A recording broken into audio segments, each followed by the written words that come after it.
बिस्मिल्लाहिर्रहमानिर्रहीम। अगर कोई हम बड़ी ऑर्गेनाइजेशन में काम कर रहे हैं और उनका डाटा है, ब्रांचेस है, गोदाम है या वेयर हाउस है, उसके अंदर किस जगह पे क्या उनकी डिटेल प्रोडक्ट्स की है, स्टॉक अवेलेबल है नहीं है हमारे पास, तो इस तरह का अगर रिकॉर्ड हमें मेंटेन करना है और अगर है तो किस स्टोर में है, माइक्रोसॉफ्ट एक्सेल में सारा किस तरह से मेंटेन होगा, हमारे पास सारा रिकॉर्ड इन्फॉर्मेशन मौजूद है।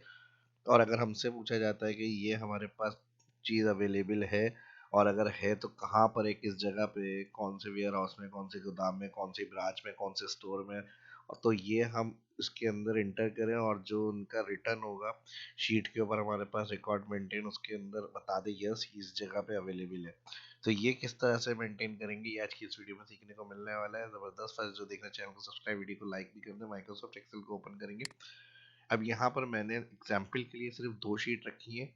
आपकी जितनी शीट्स मल्टीपल स्टोर है, आपके गोदाम है, वेयर हाउस वगैरह है, ब्रांचेज हैं, आप इस तरह से प्लस करके सारे रिकॉर्ड के अंदर एंटर करें।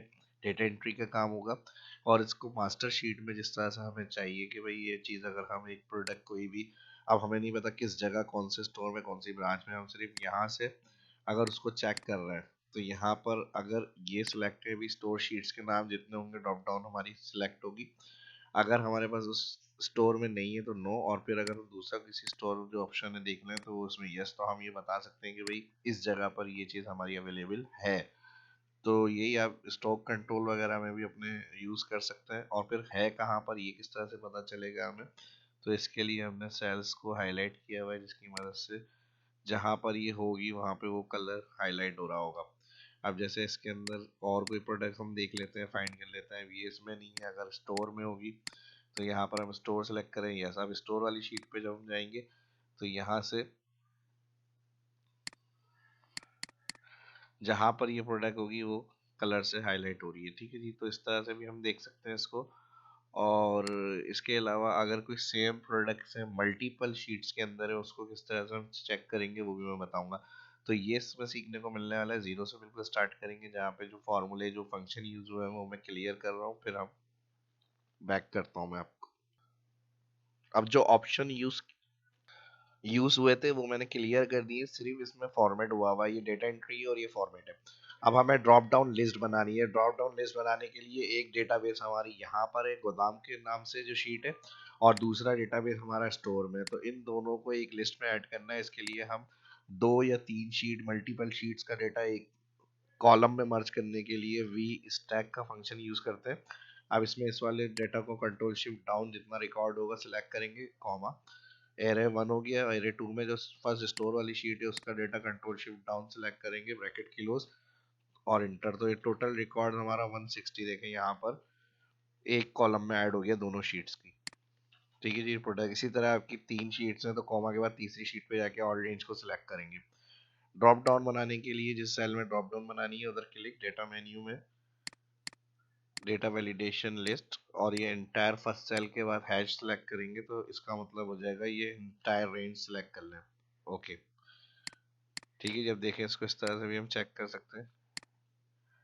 ओके कर लेंगे अभी हम, तो यहाँ पे ये पूरी रेंज इसमें ऐड हो जाएगी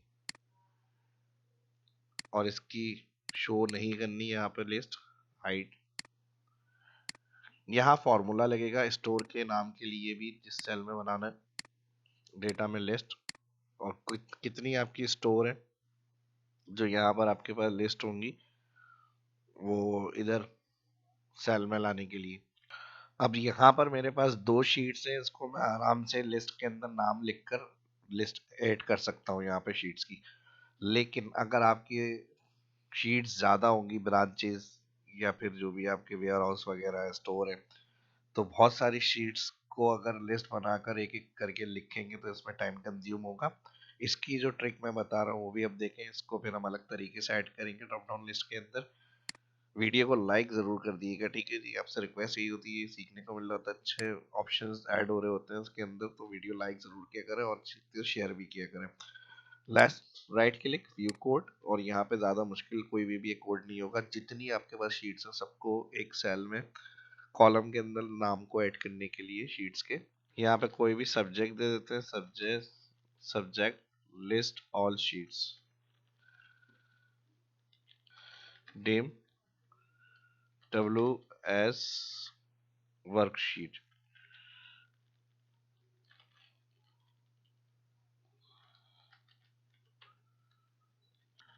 div counter as integer, counter बराबर है 0 for each worksheet in active workbook dot worksheets, active cell dot offset counter comma 0 dot value बराबर है WS डॉट नेम। छोटा सा कोड लिखना है ये आपको। काउंटर बराबर है काउंटर प्लस 1 नेक्स्ट WX और एंड सब। अब इसमें देखा होगा क्या, काउंट होगा शीट्स को, और जो एक्टिव शीट यहाँ पे क्लिक होगा एक्टिव सेल पे, वहां से पूरी लिस्ट क्रिएट हो जाएगी आपकी। माइक्रोसॉफ्ट एक्सेल के अंदर इसको व्यू करते हैं। सब्जेक्ट हमारा लिस्ट, ऑल शीट्स नाम रखा है हमने। माइक्रोसॉफ्ट में एक्सेल में व्यू करेंगे इसको, और अभी यहाँ पर क्लिक है तो मैं जैसे इसको रन करूंगा व्यू VBA कोड को, जितनी शीट्स होंगी आपकी, जहाँ सेल में आपको क्लिक होगा वहां पर सारे कॉलम में लिस्ट क्रिएट हो जाएंगी नाम की। तो आपको फिर लिखने की जरूरत नहीं है ड्रॉप डाउन लिस्ट बनाने के लिए, इसमें टाइम कंज्यूम होगा। ये छोटा सा कोड लिखकर आप सेव करें। रन करने के लिए व्यू में मैक्रो और लिस्ट ऑल शीट्स मैंने सब्जेक्ट दिया था, नाम इधर ऐड हो गया, इसको रन कराते हैं आप। जैसे ही रन करेंगे देखिए यहाँ पर मेरी अभी 2 शीट्स हैं, 2 शीट्स के रिकॉर्ड्स जो है इसके अंदर ऐड हो गए। आपके जितनी होंगी 10 20 30 ऑल शीट्स के नाम ऐड हो जाएंगे। तो अब इस काम को करना और आसान हो जाएगा। ठीक है, जो हम यहाँ पे सर्च के ढूंढने का मल्टीपल शीट पे काम कर रहे हैं, इसको आपने लिस्ट क्रिएट किया, फिर ड्रॉप डाउन में डेटा के अंदर लिस्ट में जाएंगे और यहाँ से आप लिस्ट क्रिएट करेंगे, ओके करेंगे, यहाँ से ये लिस्ट क्रिएट हो गई। ठीक है जी। अब इसके बाद यहाँ पर नेम प्रोडक्ट सिलेक्ट हो गई। अब है या नहीं है, या किस शीट में है, कौन से स्टोर में, ब्रांच में, तो वो हमें यहाँ पे नो या यस करके बताए। तो हम यहाँ पर फॉर्मूला अप्लाई कर लेते हैं, इक्वल इफ, इस सेल को हम सिलेक्ट करेंगे अगर ये बराबर है। ठीक है जी। इसका बेनिफिट ये होगा आपका, अगर आप VBA से लिस्ट क्रिएट करेंगे नाम, तो यहाँ पे आपकी गलती की भी कोई गुंजाइश नहीं है। जो शीट्स के एज इट इज नाम होंगे, स्पेसिस वगैरह या कहीं स्पेलिंग मिस्टेक वगैरह की प्रॉब्लम नहीं होगी इस तरह से। तो ताकि बाद में हमारा काम डिस्टर्ब नहीं हो, तो बेहतर यही है जो कोड मैंने बताया उससे थोड़ा सा कोड टाइप करके ही काम करिएगा। और यहाँ पर फिर इन्वर्टेड कॉमा हमने लगा दिया। इन्वर्टेड कॉमा के साथ फर्स्ट मैं देख रहा हूँ, जो मैं लॉजिकल टेक्स्ट कंडीशन दे रहा हूँ वो मैं दे रहा हूँ गोदाम। ठीक है जी। फिर इन्वर्टेड कॉमा कॉमा, तो क्या करना है, यहाँ पे काउंट इफ फंक्शन चलाएं और रेंज के अंदर इसका ऑल प्रोडक्ट्स नेम का जो डाटा शुरू हो रहा है all select, comma 0 bracket close. ठीक है जी। ये वैल्यू ऑफ ट्रू हो गई, कॉमा लगाया, वैल्यू ऑफ फॉल्स में अगेन काउंट इफ चलेगा। और अब हम जाएंगे स्टोर वाली शीट के फर्स्ट सेल से control shift down all, comma criteria range. Criteria range में हमें क्या करना है, ये वाला सेल सेलेक्ट करना है जिसमें हमने प्रोडक्ट की ड्रॉप डाउन लिस्ट बनाई हुई है। अगर इधर डायरेक्ट क्लिक नहीं हो तो ऊपर सेल से क्लिक करके डाउन एरो प्रेस, ये इसका क्राइटेरिया हो गया। और यहाँ पर जो 0 है इसमें भी हमें यही करना है, जिसमें ड्रॉप डाउन लिस्ट है इसको सिलेक्ट करना है सेल को। अब ये तो आंसर, अगर गोदाम में हमने कहा बराबर नेम गोदाम है, तो इस शीट को सर्च करके फाइंड करेगा, काउंट करके बताएगा 1, और अगर नहीं है तो 0। और सेम यही होगा, अगर हम स्टोर सेलेक्ट करेंगे तो काउंट करेगा, होगी 1, नहीं होगी तो 0। लेकिन हमें आंसर क्या चाहिए, यस या नो। तो अभी ये जो फॉर्मूला है 0 और 1 में आंसर शो करेगा, एंटर करके चेक कर लेते हैं। अब देखिए स्टोर में ये नहीं है तो ये गोदाम में हो सकती है 1, लेकिन हमें 0 1 नहीं, यस या नो चाहिए। तो ये फॉर्मूले में हमें एक काम छोटा सा ये करना है, जहाँ इफ लगा एक और इफ लगाए, पूरी लॉजिकल टेक्स्ट यहाँ पर आ जाएगी और इसका कॉमा इन्वर्टेड कॉमा में यस, फिर कॉमा इन्वर्टेड कॉमा में नो, इन्वर्टेड कॉमा और ब्रैकेट किलोस। अब यस, ठीक है जी। अब इसी तरह मैं कोई ऐसी प्रोडक्ट सेलेक्ट कर लेता हूँ जो गोदाम में नहीं है, तो ये नो, और मैं स्टोर में चेक करूंगा, यहाँ पे कहेगा यस स्टोर में। और जो हाईलाइट वाली कंडीशन मैंने बताई थी, इसका ये लिस्ट हमने इसमें ऐड करी हुई है, तो आप ऐसी जगह पर ये जो VBA कोड की लिस्ट है क्लिक करके लिस्ट जनरेट करिएगा, जहाँ क्लिक होगा वहाँ लिस्ट जनरेट हो जाएगी, लेकिन आप इस जगह क्लिक करके जनरेट करेंगे ताकि नॉर्मल डाटा के बीच में डिस्टर्ब ना हो चीज़ें आपकी, और उसको बाद में आप हाइड कर लें आराम से। ठीक है जी। तो अभी ये मैं इसको कलर कर लेता हूँ, हमारी लिस्ट यहाँ पर ऐड हुई हुई है। यहाँ तक क्लियर हो गया।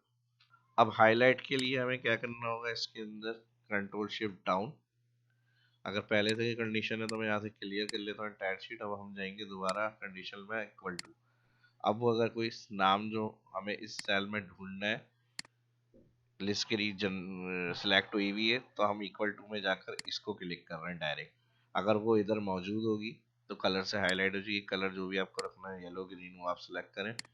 और सेम यही अब हमें गोदाम में भी करनी है, स्टोर में सॉरी। तो यहाँ पर इसको सिलेक्ट करेंगे, सेम यही प्रोसेस दोबारा से होगा इक्वल टू। और इस दफ़ा फिर हम जाएंगे और इस सेल को क्लिक करके उधर का सेल एड्रेस क्या रखना है, कलर हमें यहाँ से मैं इसको चेंज कर लेता हूँ, colour font bold white. Okay okay okay. अब देखें इसके अंदर अभी जो हमने सेलेक्ट करी है स्टोर में है, तो इसके कलर में आ जाएगी वो। ठीक है जी। हमने इसका डार्क कलर रखा है और इधर का येलो रखा है। तो अगर ऐसी प्रोडक्ट जो हमारी गोदाम में होगी और हम इसमें से चेक करते हैं यहाँ से, तो यस कहाँ पर है इसको हम चेक करेंगे, तो ये खुद ही यहाँ पे कलर से हाईलाइट होकर आ रही है। ठीक है जी। तो इस तरह से अगर कोई प्रोडक्ट को फाइंड करना है, आइडेंटिफाई करना है, सर्च करना है मल्टीपल शीट में, और कौन सी जगह पर मौजूद है, कौन सी शीट में, या फिर हमारी ब्रांचेज हैं, स्टोर्स हैं, तो हम उसके अंदर उसको चेक कर सकते हैं कि इस जगह पे ये हमारी अवेलेबल है।